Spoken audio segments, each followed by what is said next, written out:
Flag news doesn't come around that much in the UK, but when it does, boy do the headlines go into full overdrive. Sports fans have hit out at Team GB over a redesign of the Union Jack in pink and purple ahead of the Paris Olympics. Team GB designs ahead of Paris Olympics lead to defacing flag claims and more faux outrage. It's nothing sacred, England legend Peter Shilton says as he slams Team GB's Union Jack for Paris 2024 Olympics. Team GB slammed for insulting decision to change Union flag to pink and purple. Attack on ordinary people. Panel fumes over Team GB's altering of the Union flag for the Paris Olympics, says a news channel that uses a weird altering quarter of the Union flag. Hi, I'm Tarath and I'm diving into the topic that stirred quite a controversy, the rebranding of the United Kingdom's flag for the 2024 Paris Olympics.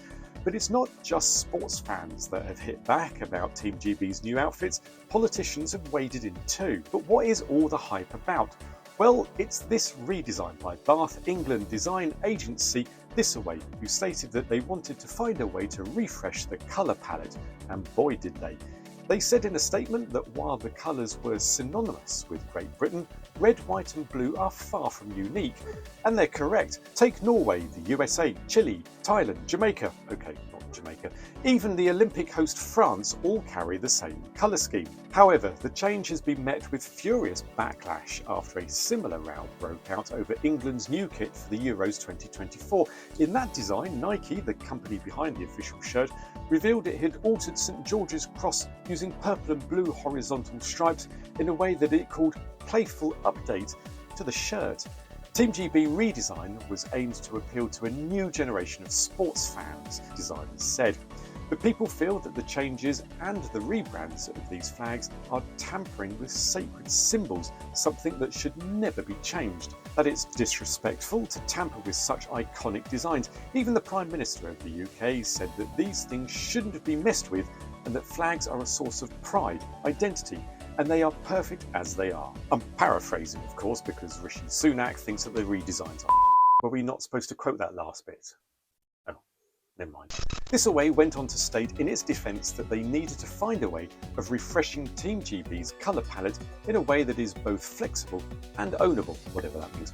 Rather than trying to look beyond the traditional colours, they wanted to embrace them and push them as far as they could, resulting in pinks and purples to be more inclusive. That said, Malcolm Farrow, president of the UK's Flag Institute, said the redesign had defaced the emblem.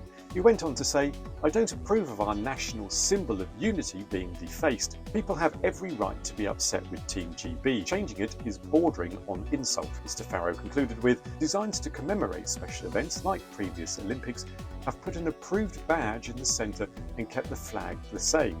This is just a marketing gimmick." Team GB said they had received very positive feedback from members of the public over the design change. But hasn't the Union flag appeared in various guises before?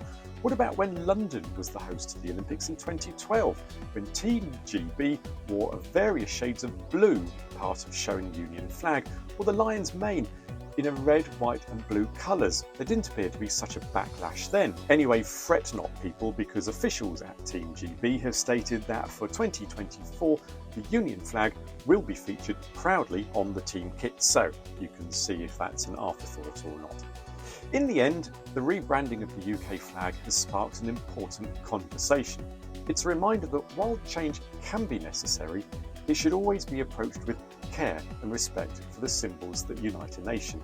What do you think of this redesign? Love it, hate it, or is the whole thing just a storm in a teacup? How very British. Let me know in the comments. And while we're talking of the Olympics, you can have a look at the Paris flag here and see how it influenced the French national flag. And this one is untampered. Mostly anyway. Be seeing you